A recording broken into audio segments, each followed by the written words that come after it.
जैसा कि last episode में हम लोगों ने देखा था कि योंग फाई अब लिन फैमिली से बदला लेने के लिए उन लोगों के कैंप पर हमला करने के लिए जाता है, क्योंकि वो अब ब्रेक थ्रू करके 4th लेवल में आ चुका था। तो इसीलिए वो वहाँ पे उन लोगों को चुन चुन कर मारना शुरू कर देता है। और जब उनके कैंप में मौजूद उस ईगल मास्टर के पास जाता है तो वो वहाँ पे जाकर उसे अपने पॉइजन के जरिए पहले तो बेहोश करने की कोशिश करता है और उसे अपने नाइफ के साथ खत्म कर देता है। और दूसरा मास्टर जब वो उससे फाइट करता है तो योंग फाई उसे भी लोहे के चने चबवा देता है और उससे कहता है कि चलो तुम्हारे साथ थोड़ा सा माइंड गेम खेलता हूँ। ये कहते ही वो वहाँ से भाग जाता है।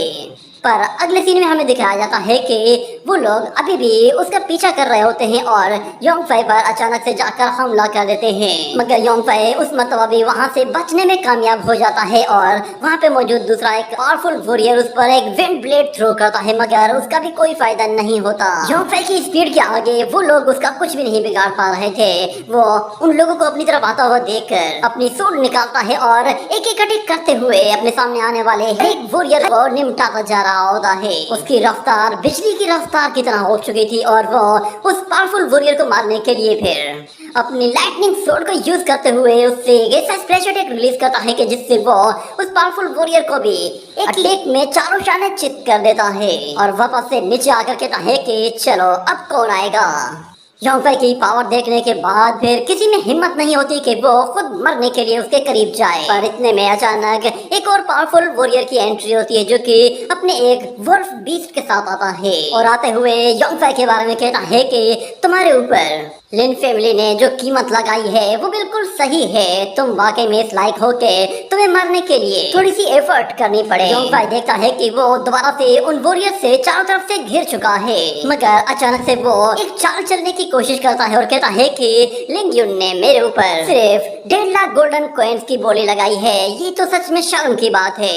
मैं 4th लेवल का वॉरियर हूँ और ऊपर से मैं डोंगचू किंगडम का एक रॉयल वॉरियर भी बन चुका हूँ। मगर फिर वो दिल दिल में कहता है कि मैंने काफी ज्यादा इंजरीज बर्दाश्त कर ली है, मैं और ज्यादा इंजरीज को बर्दाश्त नहीं कर पाऊंगा।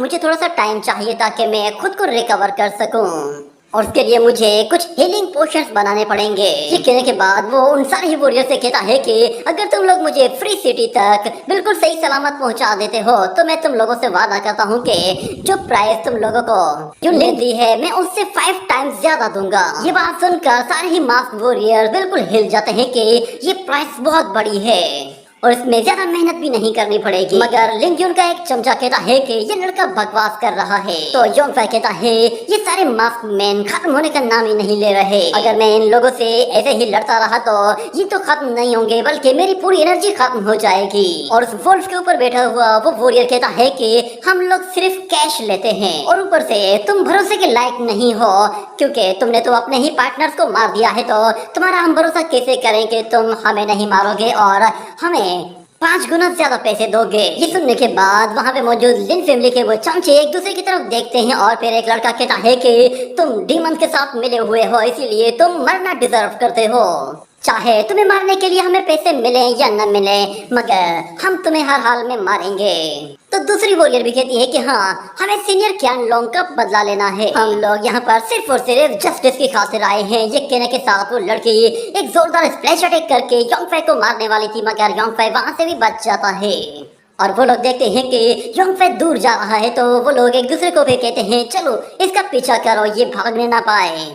जब योंग फाई उन्हें अपने करीब आता हुआ देखता है तो वो उन लोगों के ऊपर क्रॉस स्प्लैश अटैक कर देता है जो कि उन लोगों को सीधा जाकर हिट करता है और बहुत सारे वॉरियर रास्ते में ही गिर जाते हैं। ये देखते ही योंग फाई फिर वहां से स्पीड के साथ भागता है और उसके ऊपर बैठा वो वॉरियर कहता है कि अच्छा तो ये लड़का फुल अटैक्स भी कर सकता है, चलो इसका पीछा करो, ये ज्यादा दूर नहीं जा पाएगा। और इस तरफ योंग फाई वो भागते हुए कह रहा होता है कि मुझे इन लोगों से जल्द जान छुड़ानी होगी, वरना ये लोग इतनी आसानी से मेरा पीछा नहीं छोड़ेंगे। मुझे कोई ऐसी जगह ढूंढनी है जहाँ पे मैं खुद को रिकवर कर सकूं। अचानक उसे पता चलता है आगे एक बहुत बड़ी क्लिफ मौजूद है और उस क्लिफ में मौजूद एक छोटी सी गुफा है जहाँ पे अंदर जाने का रास्ता भी है, मगर वो लोग उसके पीछे आ रहे होते हैं तो इसीलिए वो उन्हें फिर वहां से दूसरी डायरेक्शन की तरफ ले जाता है ताकि वो उस गुफा को ना देख पाए। योंग फाई भागते भागते अचानक से एक फोगी एरिया के आसपास चला जाता है जहाँ पे वो उन लोगों को बहुत ही मुश्किल से दिखाई पड़ता है। तो वो लोग कहते हैं कि तुम लोग इसका पीछा करो, कोई भी शख्स उसे देखते ही दूसरे को आवाज दे। और दूसरी तरफ योंगफाई अपनी विजुअल पावर को यूज करता है तो उसे दूर दिखाई देता है कि एक ब्रिज मौजूद है और वो काफी गहरा है।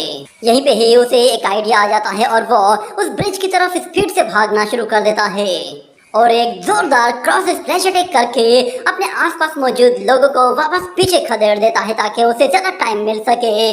पर जब वो वुल्फ वॉरियर देखता है कि ये लड़का ब्रिज के ऊपर पहुंच गया है तो वो उन लोगों से कहता है कि इसे ब्रिज क्रॉस करने मत देना। ये सुनते ही वो वॉरियर फिर उस पर हमला करने के लिए पीछे से बहुत सारी एनर्जी वेव अटैक रिलीज कर देते हैं तो योंगफाई भी आगे जाकर एक क्रॉस स्प्लैश अटैक कर देता है जिससे वो अटैक एक दूसरे के बिल्कुल करीब आकर एक जोरदार धमाके की तरह फट जाते हैं और ब्रिज भी पूरी तरह से तबाह बर्बाद हो जाता है और योंगफाई नीचे गिरता है। ये देखकर वो लोग समझ गए थे कि यहाँ से गिरकर बचना मुमकिन नहीं, यानी कि योंगफाई का पत्ता साफ हो चुका है। मगर अचानक उन्हें दिखाई देता है कि एक स्पिरिचुअल ड्रैगन ऊपर आ रहा है और वो ड्रैगन आकर उस माउंटेन को पकड़ता है और योंगफाई उसकी टेल के साथ लिपटकर ऊपर हवा में उस ब्रिज की दूसरी तरफ जा पहुंचता है। इस तरह वो बहुत ही आसानी से अपनी जान भी बचा लेता है और उन लोगों से अपना पीछा भी छुड़ा देता है।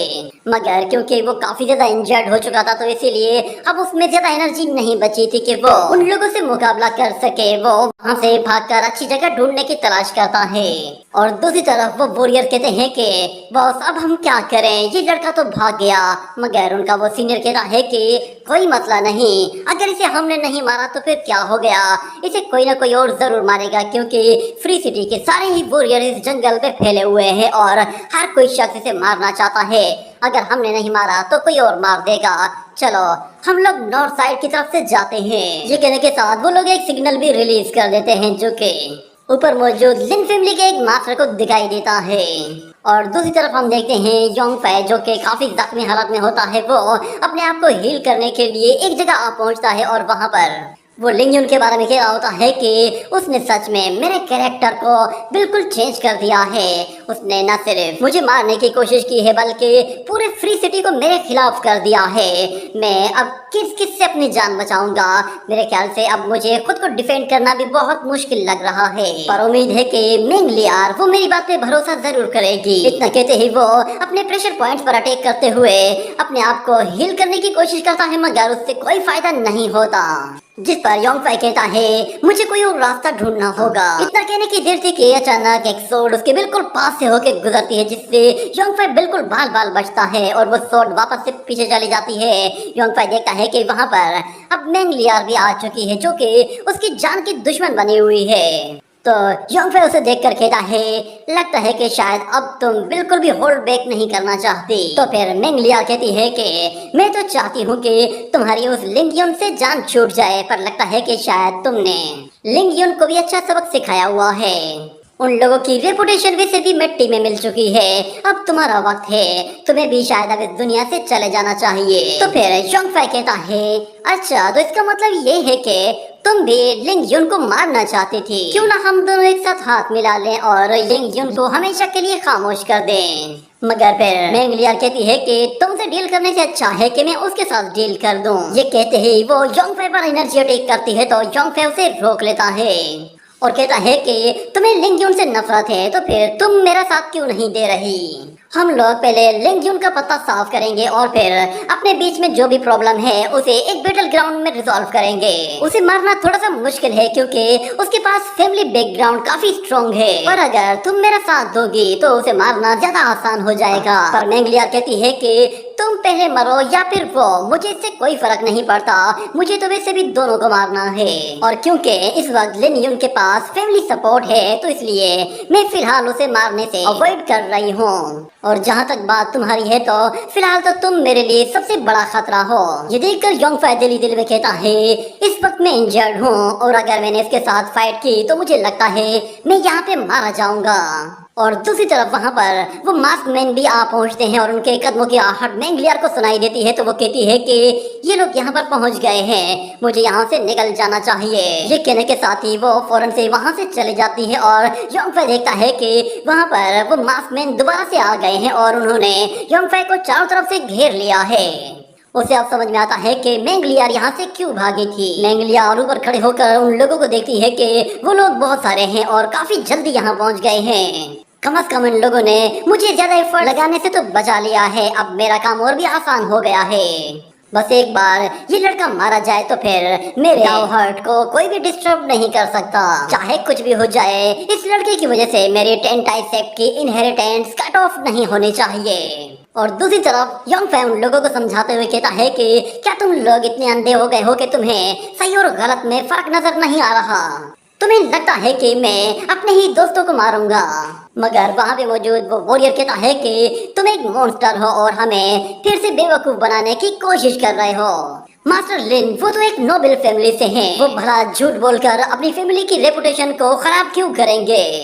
तो योंग फै कहता है अच्छा वो नोबल फैमिली से है तो फिर तुम लोग मेरे बारे में क्या कहते हो? क्या मैं डोंगजू किंगडम का एक रॉयल वॉरियर नहीं हूँ? अगर मैं झूठ बोलूंगा तो क्या इससे डोंगजू किंगडम की बेइज्जती नहीं होगी? ये बात उन लोगों को बिल्कुल चुप करा देती है। मगर पीछे खड़ा हुआ एक वॉरियर कहता है कि हमारी लिन फैमिली ने पहले ही इन्वेस्टिगेशन कर ली है। तुम्हारा बैकग्राउंड वो बहुत ही ज्यादा अजीब सा है, तुम्हें कोई भी शख्स नहीं जानता। शायद तुमने ईस्टर्न चू किंगडम को बेवकूफ बना दिया होगा, मगर हम लोग जानते हैं कि तुम्हारे ओरिजिन वो अननोन है। मगर एक और वॉरियर कहता है कि चलो इससे ज्यादा बकवास मत करो, ये लड़का जितना ज्यादा बोलेगा उतना ही हमारा टाइम वेस्ट होगा और ये अपनी एनर्जी रिकवर कर लेगा। मगर योंग फै कहता है कि तुम लोगों ने मुझे मारने के लिए सिर्फ 1.5 लाख गोल्डन युआन पॉइंट्स लिए हैं, तो फिर तुम लोग ये बात क्यों कह रहे हो कि तुम लोग सिर्फ जस्टिस की खातिर मुझे मार रहे हो? इतना कहने की ही देर थी कि एक पावरफुल एनर्जी अटैक योंग फै को आकर हिट करता है, जिससे योंग फै वापस पीछे हट जाता है और उस अटैक की वजह से उसे थोड़ी सी इंजरी होती है और उसके मुंह से खून निकल आता है। इतने में हमें दिखाया जाता है कि लिन फैमिली का एक और मास्टर वहाँ पर आ गया था और वो अपने उस ईगल से उतरकर फौरन से नीचे आ जाता है। उसे देखकर वहाँ पे मौजूद लोग कहते हैं कि ये तो 4th ऑर्डर का मास्टर है, यानी कि लिन फैमिली में इसकी काफी ज्यादा वैल्यू है। उस मास्टर को देखकर मेंगलियर कहती है कि चलो योंग फै का तो पत्ता अब साफ होकर ही रहेगा। और वो मास्टर योंग फै से कहता है कि तुमने मेरे ब्रदर को मारा है, मैं तुम्हें मारकर उसका बदला लूंगा। मगर योंग फै भी उसके सामने डरने वाला नहीं था। वो कहता है कि टकलू मामा, अगर तुम्हारे अंदर इतना दम है तो फिर आकर मुझे मार कर दिखाओ। मैं तुम लोगों से वादा करता हूँ कि अगर मैं आज मरा तो फिर तुम सब लोगों को अपने साथ लेकर मरूंगा। सुनते ही वो एल्डर गुस्से में भड़क जाता है और कहता है कि तुम वैसे ही अपनी मौत के इतना करीब खड़े हो, उसके बावजूद भी तुम इतना एरोगेंट हो रहे हो। सच में शायद मौत को इतना करीब से देखकर तुम्हारा दिमाग खराब हो गया है। इतना कहते ही वो अपनी एनर्जी के साथ उसकी तरफ आगे बढ़ते हुए एक पावरफुल एनर्जी टोर्नेडो क्रिएट कर देता है। ये देखते ही योंग फै फिर उसे रोकने के लिए अपनी फुल पावर के साथ एक जोरदार स्प्लैश अटैक करते हुए उसके उस टोर्नेडो को पूरी तरह से नेस्तो नाबूद कर देता है। और फिर उस पर जैसे अपनी सोर्ड से वार करता है तो वो एल्डर उससे बाल बाल बच जाता है और योंग फै को किक मारते हुए वापस पीछे धकेल देता है। इस तरह उन दोनों के बीच में फिर से घमासान की लड़ाई शुरू होती है, जिसमें वो दोनों ही वॉरियर एक दूसरे को मारने के लिए अपना पूरा जोर लगा देते हैं। मगर क्योंकि योंग फै इस वक्त काफी इंजर्ड हो चुका था और ऊपर से उसकी एनर्जी भी काफी कंज्यूम हो गई थी, तो वो इस वक्त यहाँ पर इस एल्डर के आगे थोड़ा सा वीक पड़ने लगा था। वो एल्डर उसके ऊपर आकर एक जोरदार किक मारता है तो योंग फै उसे रोक लेता है, मगर वो एल्डर एक और दूसरी किक के साथ उसे काफी बुरी तरह से हर्ट करता है और दोबारा से हवा में ऊपर जाते हुए अपना फाइनल अटैक करने के लिए अपनी एनर्जी के साथ एक स्पिरिचुअल ईगल क्रिएट करता है। वो ईगल सच में काफी ज्यादा खतरनाक लेवल का होता है। ये देखते ही योंग फै उसे रोकने के लिए अपना पूरा जोर लगाकर एक जोरदार एनर्जी वेव रिलीज करता है, जो कि इतनी ज्यादा स्ट्रॉन्ग होती है कि वो इस ईगल से टकराते ही उसे वहीं पर ही रोक कर काफी देर तक होल्ड करती है। मगर वो एल्डर यहाँ पे मौके का फायदा उठाकर योंग फै पर ईगल क्लॉ अटैक करते ही उस पर एक जोरदार वार करता है, जिससे वो योंग फै की हड्डी पसली तक तोड़ कर रख देता है। इस अटैक ने योंग फै की ऐसी हालत कर दी होती है कि उससे अब लड़ने के लिए योंग फै में जरा भी जान नहीं बची होती और वो एल्डर भी समझ गया था कि अब इसे खत्म करने का वक्त आ गया है। वो अपने हाथों से एनर्जी क्रिएट करते हुए योंग फै को मारने ही वाला था, मगर अचानक से एक पर्पल एनर्जी वहाँ पर आकर हिट करती है, जिससे योंग फै अपनी जान तो बचा लेता है, मगर हर तरफ वहाँ पे स्मोक फैल जाता है और किसी को कुछ नहीं दिखाई देता। ये देखकर मेंगलियर भी परेशान हो जाती है कि आखिर यहाँ पे अब कौन आ गया है। वो सारे ही लोग परेशान हो गए थे, उन्हें समझ में नहीं आ रहा था कि अचानक किसने एंट्री ली और किसने अटैक किया है। मगर हमें दिखाया जाता है वहाँ पर युआन लोंग को। वो आते हुए कहता है कि क्या तुमने पहचाना नहीं, मैं तुम्हारा ग्रैंडपा हूँ। वो आकर योंग फै से कहता है कि बच्चे मैं तुम्हें बचाने के लिए आया हूँ और मुझे देखकर तुम रो भी नहीं रहे। सच में मुझे ये देखकर बहुत ही अफसोस हुआ है। तो फिर योंगफाई कहता है कि फाइनली इतनी लंबी स्विमिंग करने के बाद तुम वापस आ ही गए। उस ड्रैगन को देखकर सब लोगों की सिट्टी पिट्टी गुम हो गई थी, क्योंकि वो ड्रैगन 5th लेवल का एक गोल्डन ड्रैगन था। मगर वो मास्टर देखता है कि इस ड्रैगन की कल्टीवेशन काफी वीक है। वो अपने सोल्जर से कहता है कि घबराने की जरूरत नहीं, भले ही इस ड्रैगन का पावर लेवल हाई है मगर इसकी कल्टीवेशन बहुत वीक है, इसलिए इसे हराना कोई बड़ा मसला नहीं होगा। और फिर वहाँ पे मौजूद एक और वॉरियर भी उन लोगों की हिम्मत बढ़ाते हुए कहता है कि हाँ, हम लोग बहुत सारे हैं, अगर हम लोग आज इस ड्रैगन को मार देते हैं तो हम लोग आज रात ड्रैगन कढ़ाई मिलकर खाएंगे और उसकी हड्डियों से और इसके फ्लेश से हम लोग अपने मैजिक वेपन्स को रिफाइन करेंगे। मगर यहाँ पर युआन लोंग कहता है, अच्छा तुम कुछ बेकार से लोग मुझे मारना चाहते हो। तुम्हें लगता है कि मेरी बॉडी इतनी आसान है कि तुम लोग इसे जैसे चाहोगे डील करोगे। मैं तुम्हें दिखाता हूँ कि मैं तुम लोगों का क्या हाल करने वाला हूँ। ये कहते ही वो बहुत ही जोर से धारता है तो उसके मुंह से ड्रैगन धाड़ के बजाय एक वोल्फ के जैसा साउंड निकलता है जो कि पूरे जंगल में फैल जाता है। ये देखकर वो सारे ही वॉरियर्स हैरान हो गए थे कि ये ड्रैगन करना क्या चाहता है। मगर हमें एक बड़ा सा पत्थर ऊपर से गिरते हुए दिखाई देता है जो कि सीधा उस एल्डर पर गिरता है और वो एल्डर उसे रोकने की कोशिश करता है तो वो इंजर्ड हो जाता है। और हम देखते हैं फिर वहाँ पर अचानक से जमीन हिलना शुरू हो जाती है और अचानक से फिर वहाँ पर कुछ जायंट्स की एंट्री होती है जो कि साइज में बहुत ही ज्यादा बड़े होते हैं और काफी खूंखार भी लग रहे थे। वो जैसे ही वहाँ पर आते हैं तो उनके कदमों की वजह से पूरी जमीन हिलना शुरू हो गई थी और सारे ही वॉरियर्स बिल्कुल थर-थर कांप रहे थे। उन लोगों ने पहले ही सुन रखा था कि इस जगह पर बहुत सारे जायंट्स रहते हैं। ये देखकर योंगफाई कहता है कि अरे वाह, तुम तो सच में कमाल के हो। वो लोग फौरन से एक जायंट के कंधे के ऊपर जा पहुंचते हैं और युआन लोंग उन वॉरियर से कहता है कि चलो, तुम लोग कह रहे थे ना कि तुम लोग बहुत सारे हो और मुझे पका कर खाओगे, चलो फिर आकर ट्राई कर लो। मगर उन जायंट्स के आगे वो सारे के सारे बिल्कुल चींटियों की तरह लग रहे थे और अपनी जान बचाकर वहाँ से भागने की कोशिश करते हैं। मगर वो जायंट्स जैसे जैसे आगे बढ़ते हैं तो वो उन लोगों को अपने पैरों तले कुचलना शुरू कर देते हैं और उनका हाथ का साइज इतना बड़ा होता है कि वो दूर मौजूद लोगों पर भी भारी पड़ रहे थे। ये देखते ही फिर उन लोगों के अंदर काफी ज्यादा भागदौड़ मच जाती है और वो लोग अपनी जान बचाकर यहाँ वहाँ बिखर जाते हैं। पर वो एंशिएंट जायंट्स इतने बड़े होते हैं कि दूर भागे हुए वॉरियर तक भी वो अपना हाथ पहुँचा देते हैं और उसे भी मार डालते हैं और कुछ लोगों को तो वो इतनी बुरी मौत मारते हैं कि जिसका कोई सोच भी नहीं सकता। जिसके बाद योंगफाई वो युआन लोंग को कहता है, क्या तुम इन एंशिएंट जायंट्स को कंट्रोल कर सकते हो?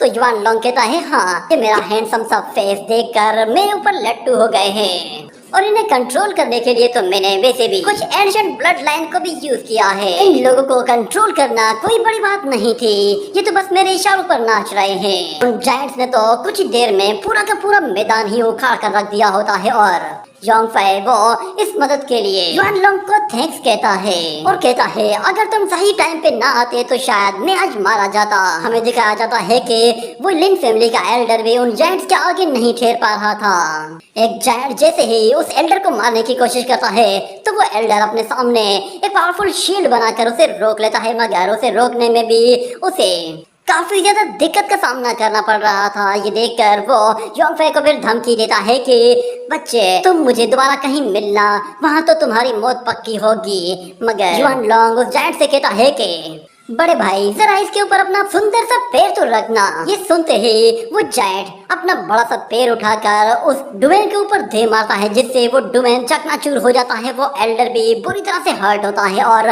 वहीं बेहोश हो जाता है। और दूसरी तरफ मैंगलियार वहां से जाते हुए कहती है कि मैं तुम्हें खत्म कर दूंगी, बस सही मौके का इंतजार करो। और युआन लोंग कहता है कि शायद वो सुंदर सी लड़की यहाँ से चली गई है, लगता है कि शायद तुम उस पर फिदा हो गए हो। अगर तुम कहो तो फिर मैं उसे पकड़ कर लाता हूँ और फिर हम लोग उसके साथ 9 तो 11 करेंगे। तो योंगफाई कहता है, तुम पागल हो गए हो, दिन में सपने देखने लगे हो, तुम्हें लगता है कि तुम उसे पकड़ पाओगे? ये सुनकर युआन लोंग को याद आता है कि ये लड़की उड़ सकती है और काफी ताकतवर भी है। वो योंग फै को कहता है कि अगर मैं अपने लॉन्ग जुआन फॉर्म में आ जाता तो ये लड़की मेरे सामने कुछ भी नहीं, मैं इस जैसी 100 लड़कियां पकड़कर तुम्हारे आगे फेंक देता। मगर युआन लोंग कहता है चलो छोड़ो, अब बताओ कि आगे क्या करना है। तो योंग फै कहता है चलो हमें वापस जाना है। जिस पर युआन लोंग कहता है तुम पागल हो गए हो, वापस जाने की बात कर रहे हो? फ्री सिटी में सारे लोग तुम्हारे खून के प्यासे हो चुके हैं, तुम वहाँ पर किस से लड़ोगे और कहाँ कहाँ जाकर छुपोगे? मेरी मानो तो तुम वहाँ जाने के बजाय मेरे साथ कहीं और चलो, मैं तुम्हें पूरी दुनिया की सैर करवा सकता हूँ। सच में इसमें बहुत मजा आएगा, तुम मेरे साथ एंजॉय ना करो तो पैसे वापस। मगर योंग फै कहता है मैं वहाँ जाना चाहता हूँ क्योंकि मुझे किसी को मारना है। सुनकर युआन लोंग कहता है अच्छा तो किसी को टपकाना है, ऐसा बोलो ना। ये कहने के बाद वो दोनों ही फ्री सिटी पहुंच जाते हैं और वहां पर एक छत के ऊपर खड़े हुए होते हैं। जैसे ही योंग फै एक छत से दूसरी तरफ छलांग लगाता है तो वो उन गलियों में कुछ पेपर्स फेंक देता है। इसी तरह वो युआन लोंग के साथ मिलकर उन स्ट्रीट्स में बहुत सारे पेपर्स फैला देता है और उन पेपर्स के अंदर वो कोई कहानी लिखकर लोगों को कुछ बताना चाहता था। जिस पर युआन लोंग कहता है तुमने मुझे कहा था कि तुम यहाँ पर किसी को मारने के लिए आए हो, तुम तो पिछले कुछ दिनों से मेरे साथ पता नहीं कितने पेपर्स लिख चुके हो और उन्हें यहाँ वहाँ फेंक रहे हो, आखिर इनका फायदा क्या? मगर योंग फै कहता है कि मुझे बताओ तुम उन एंशियंट्स को कैसे कंट्रोल कर सकते हो, कहीं तुम उनके कोई रिश्तेदार तो नहीं हो? ये सुनकर वो ड्रैगन गुस्से में आ जाता है और कहता है कि तुम्हारी हिम्मत कैसे हुई, तुम मेरी ड्रैगन फेथ पर उंगली उठा रहे हो, मैं चाहूँ तो तुम्हें कच्चा चबा जाऊंगा। मगर योंग फै उसका मुंह बंद कर देता है तो वो फिर भी बोलने की कोशिश करता है, जिसकी वजह से उसके मुंह से ऊ ऊ की आवाज निकलती है और नीचे खड़ा वो बंदा कहता है कि ये किसी वुल्फ की आवाज आ रही है, पता नहीं आजकल यहाँ पर ये वुल्फ कहाँ से आ रहे हैं। पर यहाँ पर योंग फै युआन लोंग को कहता है कि ये हमारा फर्स्ट स्टेप है, उसके बाद अगला स्टेप ये है कि मुझे अब मरना होगा। तो युआन लोंग कहता है ओह अच्छा, तो मुझे अब समझ में आया, लोग जिंदा शख्स की बात पे यकीन नहीं करते पर मरे हुए की बात पर जरूर यकीन करते हैं। ये कहने के बाद वो लोग दोबारा से वो पेपर फेंकना शुरू करते हैं और उसी के साथ ये एपिसोड यहीं पे ही एंड हो जाता है।